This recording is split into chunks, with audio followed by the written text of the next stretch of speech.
Bonjour à toutes et à tous et bienvenue dans cette nouvelle vidéo. Comme chaque fin de mois depuis septembre dernier, je vous parle des sorties à venir le mois suivant. Nous sommes fin octobre et je vais donc parler des sorties du mois de novembre 2021. Ce mois-ci, je n'ai pas vu grand-chose, en tout cas pas grand-chose à mon goût.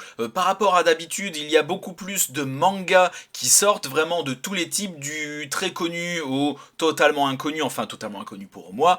Encore une fois, donc j'ai vu très peu de choses à mon goût et j'ai un peu galéré. Là, il y en a tous 5. J'allais dire tout simplement le nombre de 5. J'en ai vu que 5.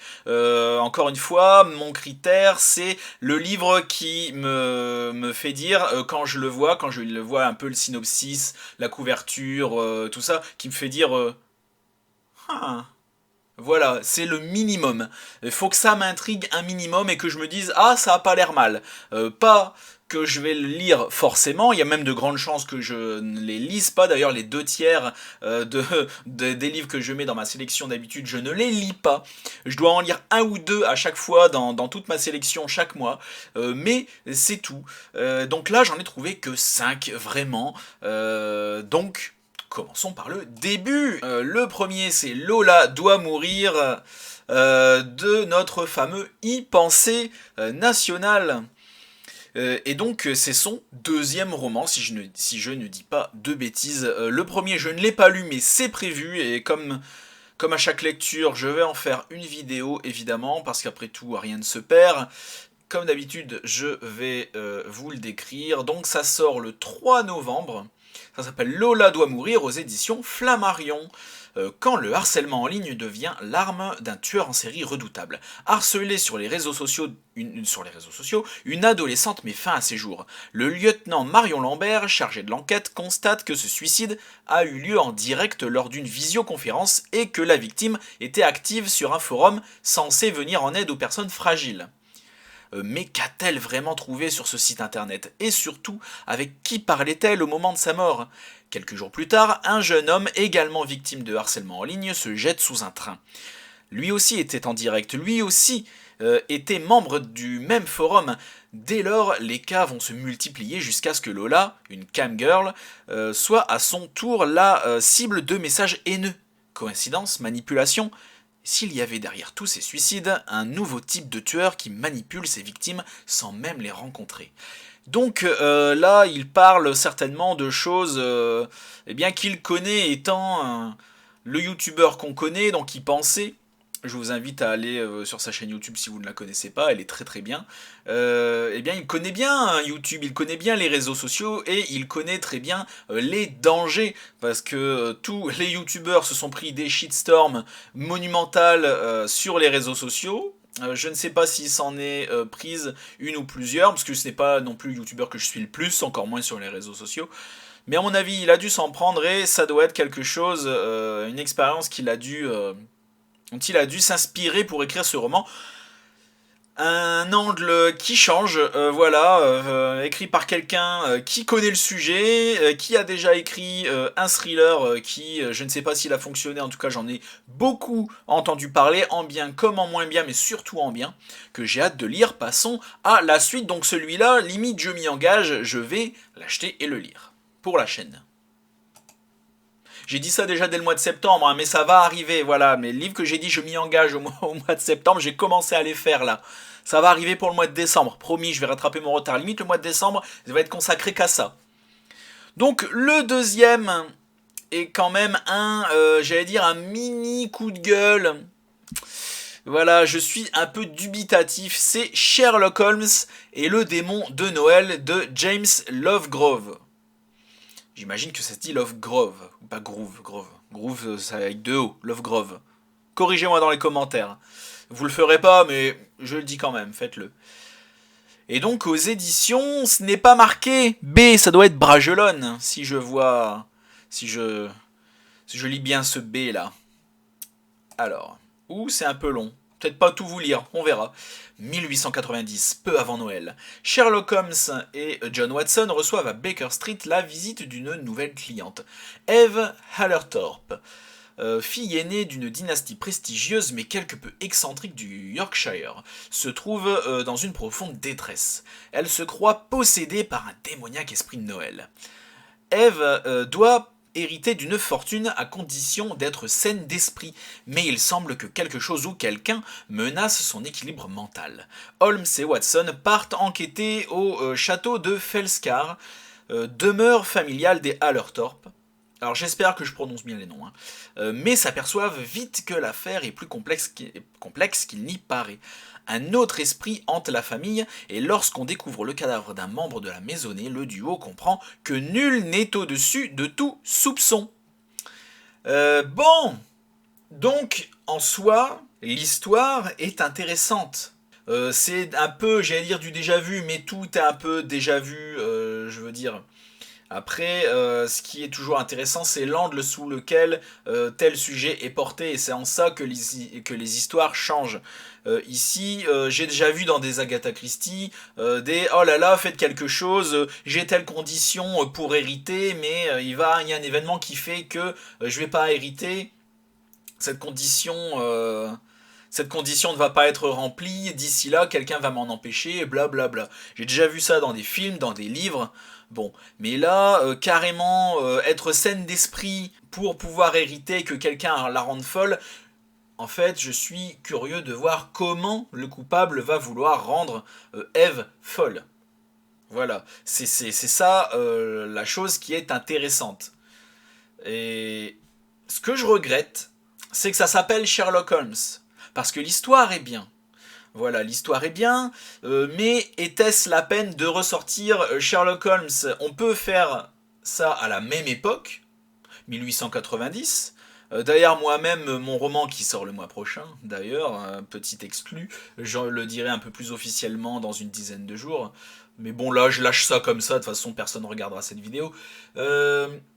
Mon roman se passe fin 19e, donc c'est même pas le problème. On peut faire un roman dans le pays qu'on veut, à l'époque qu'on veut, mais est-ce la peine de ressortir encore une fois Sherlock Holmes? Je pose la question, à part pour faire vendre et pour faire bander les fans. C'est tout, qui vont l'acheter, les fans de Sherlock Holmes vont l'acheter parce que y a Sherlock Holmes marqué dessus et que c'est des fans hardcore. Il y en a qui vont être intrigués, juste parce que c'est Sherlock Holmes et du coup ils vont être un peu attirés, ils vont être curieux. Il y en a juste comme moi qui vont vouloir le lire parce que l'histoire en soi leur plaît et le fait qu'il y ait Sherlock Holmes ils s'en foutent. Moi je déplore ça, inventer des nouveaux personnages, inventer des nouvelles personnalités. Sherlock Holmes est mort et enterré avec Arthur Conan Doyle. Refaites-en des adaptations cinématographiques ou d'épisodes si vous voulez, il n'y a aucun problème. Mais arrêtez d'en faire des nouveaux livres avec des nouvelles aventures. Et c'est ça que je déplore. Je ne sais pas si je vais le lire, si je le croise pas cher, ou peut-être en e-book, je ne sais pas. Après, la couverture a l'air jolie, donc ça a l'air d'être sympathique à exposer dans sa bibliothèque. Au suivant, et là, cette fois, si c'est pas moi qui vais l'acheter, c'est ma mère, et je vais me faire un plaisir de lui emprunter. Le nouveau Sherlock Holmes, qui est déjà sorti aux États-Unis et qui va sortir le 3 ou 4 novembre en France. Ça s'appelle Après. Donc là, Later, moi, là, c'est la couverture américaine. J'ai la couverture française, c'est celle... Oula, c'est celle-là. Je l'affiche là. C'est celle-là. Bon, elle est pas... Non, ils se sont pas trop mouillés, je trouve. Voilà, fond blanc, avec l'écriture rouge et tout. Bon, la couverture américaine, elle est un peu plus à l'ancienne, avec ce orange là criard. Mais bon, Seigneur Dieu que le dessin est sympathique, quoi. Ça met déjà... on peut déjà déduire plusieurs choses de l'histoire, rien qu'avec ces dessins, sans trop pouvoir en deviner non plus. Donc moi, je valide la couverture américaine. D'ailleurs, la plupart des couvertures américaines de Stephen King sont bien mieux que les françaises.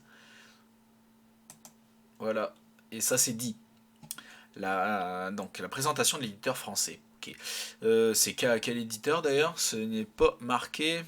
Attendez, on va regarder ça. Albin Michel, oui, comme d'habitude, question à la con, excusez-moi. Jamie n'est pas un enfant comme les autres. Il a le pouvoir de parler avec les morts. Pour le protéger, Tia, sa mère, une agente littéraire, garde secrète cette capacité hors du commun. Elle va pourtant y recourir lorsqu'un écrivain très prometteur meurt soudainement en laissant son œuvre inachevée. Même si ce don extraordinaire n'a pas de prix, il peut lui coûter cher. C'est ce que Jamie va découvrir lorsqu'un détective de la police de New York lui demande son aide pour traquer un tueur qui menace de frapper depuis sa tombe. Obsédant et émouvant, le nouveau roman de Stephen King parle d'innocence perdue et des combats qu'il faut mener pour résister au mal. Alors, Stephen King dernièrement a la réputation de baisser en qualité. Et je suis assez d'accord avec ça. Plus ça va, plus... c'est pas que c'est mauvais, mais ça devient un peu plus... voilà, disons qu'on peut pas se renouveler à chaque fois, même si on est un génie. Et donc, bon, un enfant qui a un pouvoir et dont on essaie de l'en protéger, bon, ben... c'est pas que ça fait téléfilm ou film des années 80. Bon, enfin, un peu quand même. Après, c'est Stephen King. Je présume qu'il est aidé par son fils qui est romancier également. Parce qu'il commence à avoir de l'âge quand même.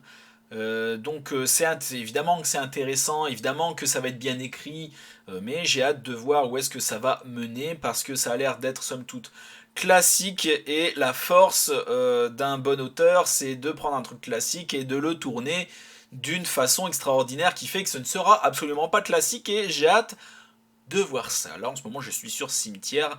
Là, je vais dire le retour, la critique, mais c'est plus une critique, enfin je dis plus ça maintenant, c'est le retour de lecture d'Halloween qui sortira le jour d'Halloween.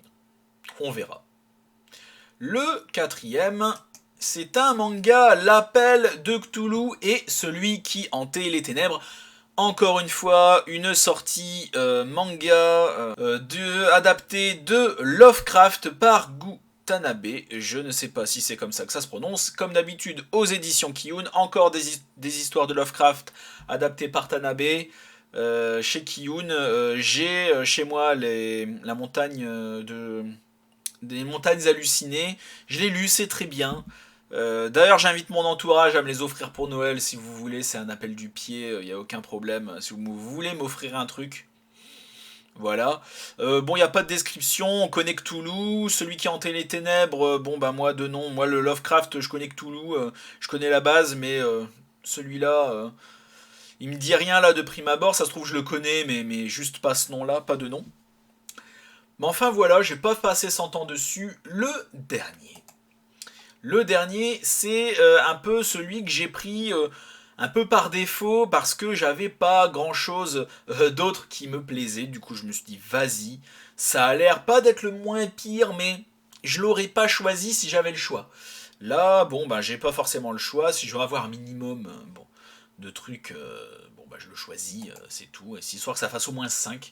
Donc on regarde un peu les couvertures de Lucas Vest, le désosseur de Liverpool. C'est pas trop mal, c'est des racines, c'est des branches, du bois mort.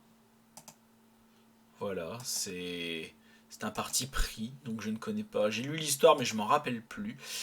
Une jeune femme blessée à l'arme blanche affirme avoir échappé aux griffes du désosseur, légende urbaine locale. Personne n'y croit, jusqu'à ce qu'un corps soit découvert dans la forêt. Pour l'inspectrice Louise Henderson, cela ne fait plus de doute, le désosseur existe bel et bien. Quand Candyman rencontre le silence des agneaux, un thriller captivant. Alors les comparaisons à deux ronds comme ça, moi j'ai toujours un peu de mal. Quand je vois un auteur, quand je vois un bouquin et qu'en bas, dans les extraits, vous savez, des journalistes, c'est marqué tel Stephen King, oh là là, il est vraiment une écriture telle Agatha Christie. Moi, en fait, je repose le livre. C'est des comparaisons. En fait, à partir du moment où il y a ce genre de comparaison, j'estime que l'auteur n'a rien de plus que Stephen King, alors du coup, je vois pas l'intérêt de le lire, son livre. Voilà. Je déteste ces comparaisons-là. Et si moi, un jour, on fait avec mes romans, on fait ce genre de comparaison avec les miens, j'appelle le journaliste et je lui demande ce qu'il a contre moi. S'il veut ma mort, si il veut que je réussisse ou pas. Voilà. Qu'il dise que j'ai un style unique, qu'il commence pas à me comparer à d'autres auteurs. Parce que les gens iront voir ces d'autres auteurs, ils vont faire comme moi. Mais enfin bref. Légende urbaine ou meurtrier de chair et d'os, ne vous promenez pas dans les bois. Tous les enfants de Liverpool connaissent la légende du désosseur, sorte de monstre qui vivait dans la forêt depuis des décennies, enlèverait les gens et collectionnerait leurs os, même si on n'a jamais réussi à prouver son existence. Ouais, c'est le Bigfoot, quoi. Un jour, Louis Anderson et son collègue Shipley sont appelés au chevet d'une jeune femme blessée à l'arme blanche qui affirme avoir été attaquée par le désosseur. Les deux policiers attribuent d'abord ces allégations au choc, mais peu après le corps... Ah, j'ai déjà lu ça. Mais pourtant c'est bas là. Ah, le désosseur ne serait donc pas une légende. Mais comment aurait-il survécu si longtemps ? L'affaire prend une tournure singulière lorsqu'il apparaît que Louise a une connexion personnelle avec le désosseur. Que cache son passé qui la hante depuis si longtemps ? Donc, on a un tueur. Un tueur qui sévit apparemment depuis un moment. Qui sévit depuis tellement longtemps qu'on se demande comment ça se fait qu'il tienne si longtemps. Un petit village, une légende urbaine, des flics qui sont persuadés que... voilà, c'est digne d'une série Netflix assez moyenne. Donc encore une fois, je l'ai pris parce que voilà, c'était ce qu'il y avait de mieux parmi mes autres choix. Si je l'avais eu le choix, vraiment, j'aurais pas choisi. Mais bon, si ça peut vous plaire, pourquoi pas. Donc c'est aux éditions de l'Archipel, Lucas Vest. Et je n'ai pas la date de sortie. Attendez, vous allez voir mes petites notes. Donc le 18 novembre, l'Appel de Toulouse, ça sort le 4. Oui, j'ai un petit onglet bonus. Ce n'est absolument pas dans ce que je peux recommander de ce qui sort, même si celui-là, là, c'est limite. Mais bon, ultimement, ça n'a pas l'air mauvais. C'est juste moi qui suis chiant parce que, à mon avis, ça va être du vu et revu. C'est juste moi qui suis chiant. Mais celui-là, je l'ai vu et j'ai dit non. J'ai dit non. Alors déjà, Baker Street, Sherlock Holmes et compagnie, voilà, ça surfe encore sur le nom de Conan Doyle et plus particulièrement de Sherlock Holmes, donc déjà ça encore je le déplore. Les amants de Baker Street, tome 1, le détective et le soldat blessé, non, non, non, non. Donc le mini coup de gueule dans la vidéo, c'est pas que je boycotte ce livre, mais enfin je ne vous incite pas à le lire. Bon, j'en parle quand même. Après tout, donc j'en fais quand même un peu la pub, vous allez me dire. Donc découvrez au cœur du Londres victorien les secrets bien cachés d'une romance interdite. Et là je me suis dit, bon, et c'est quand même pas la romance, la bromance même, entre Sherlock et Watson. Je n'ai pas osé y croire. Londres 1881, médecin militaire John Watson vient tout juste d'être rapatrié d'Afghanistan. La guerre lui a tout pris, sa santé, sa raison de vivre, son premier amour. Brillant et excentrique, Sherlock Holmes est fasciné par les crimes et les énigmes, mais rongé par l'ennui et la solitude. Par un coup du sort, les deux hommes se retrouvent à partager un appartement au 221B Baker Street, donc par un coup du sort. Et lorsque Scotland Yard frappe à la porte, Holmes et Watson n'hésitent pas une seule seconde à y répondre. Aventure et mystère s'invitent dans leur quotidien, mais alors que le danger n'est jamais loin, les démons du passé, eux, menacent de les rattraper. Leur amour sera-t-il assez fort pour y faire face ? Donc, si j'analyse bien cette quatrième de couverture, bonjour, c'est John Watson, bonjour, c'est Sherlock Holmes. Bon bah maintenant on habite ensemble, oh là là, il y a une enquête, mais bon, on s'en bat les couilles parce que nos démons du passé reviennent, notre amour sera-t-il assez fort ? Donc on a un Sherlock Holmes avec une enquête, mais l'enquête on s'en fout. On s'en fout. On a un Sherlock Holmes sans enquête, parce qu'apparemment c'est clairement pas la priorité ici. La priorité c'est l'histoire d'amour entre Sherlock Holmes et John Watson. Si vous avez lu ce livre, je parle pour les gens du futur quand ce livre sera sorti, dites-moi si c'est vraiment une histoire d'amour entre Sherlock et Watson. Si c'est ça, je vais gueuler très très fort sur les réseaux sociaux, et là je suis déjà extrêmement salé en lisant ça, donc non, non, non, pour toutes les raisons qui me paraissent évidentes. Le pire là-dessus, c'est que, bon, vas-y, charge s'il te plaît, allez, s'il te plaît, j'ai la fibre, je tiens à le dire, voilà, la couverture est pas dégueu, ça me fait un peu penser au bureau des affaires occultes en moins dark. Voilà, on a le mec de dos avec avec son manteau, voilà, son chapeau qui est dans la rue, là, bon ben... C'est un peu le même type de mise en scène, même si c'est pas trop pareil dans le bureau des affaires occultes, mais ça me fait penser parce que le mec est de dos en fait, tout simplement. Donc d'Isabelle Lesteplume, je ne sais pas si elle est française. Si tu m'entends, Isabelle, honte à toi, shame on you if you are an English woman. On n'utilise pas. On n'utilise pas Sherlock Holmes, quoi, merde. Non. Non, non, et cette vidéo est déjà beaucoup trop longue. Passons à l'intro de fin. Et c'est la fin de cette vidéo. Merci à tous d'avoir regardé jusqu'au bout. Désolé pour ce petit instant coup de gueule, mais ce que j'ai vu m'a vraiment... pas mis en colère, c'est exagéré, voilà, toute proportion gardée évidemment, mais j'ai pas aimé ce que j'ai vu du tout. Si vous le lisez le jour de la sortie, surtout dites-le moi, donnez-moi vos retours, je suis extrêmement impatient. Si je n'ai pas cité votre sortie tant attendue du mois de novembre, n'hésitez pas à me le faire partager en commentaire. En tout cas, si jamais c'est un policier et un thriller que je n'aurais pas vu et qui éventuellement aurait pu m'intéresser. On ne sait jamais, n'hésitez pas à vous abonner à la chaîne, à la partager. J'ai un Facebook, un Instagram et un Babelio. Abonnez-vous à ça en priorité. Lien dans les commentaires. Merci à tous et à la prochaine chez Alistair.